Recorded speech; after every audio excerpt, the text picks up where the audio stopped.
ডিমের কোরমার জন্য একটা রিকোয়েস্ট পেয়েছিলাম। আজকে খুব সিম্পলভাবে এই ডিমের কোরমার রেসিপি শেয়ার করছি, আর খেতেও অনেক মজাই হবে আশা করছি। সবাই পছন্দ করবেন।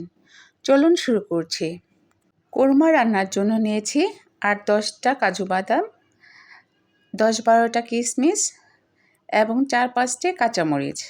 নিয়েছি গোটা কয়েক গরম মশলা এবং 1 কাপ পেঁয়াজ বাটা। এখন আগে থেকে সিদ্ধ করে রাখা ডিমগুলো হালকা এপাশ ওপাশ করে ভেজে নেব।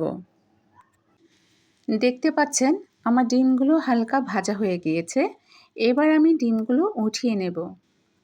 এখন একই কড়াইতে আমি 1 টেবিল চামচ পেঁয়াজ কুচি হালকা করে ভেজে নেব এবং এর মধ্যে গোটা কয়েক গরম মশলাগুলো দিয়ে আরেকটু ভেজে নেব। পেঁয়াজগুলো যখন বাদামি কালার হয়ে আসবে, এর মধ্যে আমি পেঁয়াজ বাটা দিয়ে হালকা নেড়েচেড়ে ভালো করে ভেজে এর মধ্যে 1 চামচ রসুন বাটা, 1 চামচ আদা বাটা দিয়ে আবারও ভেজে নেব, যাতে এর মধ্যে যে কাঁচা গন্ধটা থাকে চলে যায়।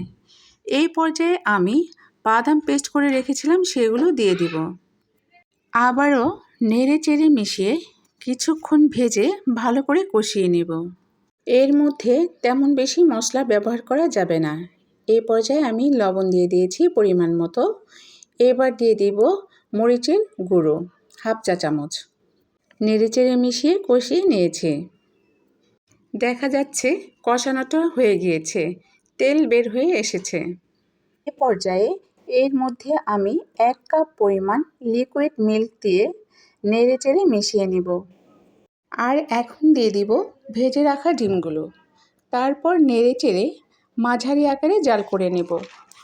যতক্ষণ না পর্যন্ত মিল্কটা ঘন হয়ে যাচ্ছে, মশলার সাথে পুরোপুরি মিশে যাচ্ছে, ততক্ষণ জাল করতে হবে। বেশ কিছুক্ষণ রান্না করে নিয়েছি। এখন আমার কোরমা রান্না প্রায় শেষের দিকে।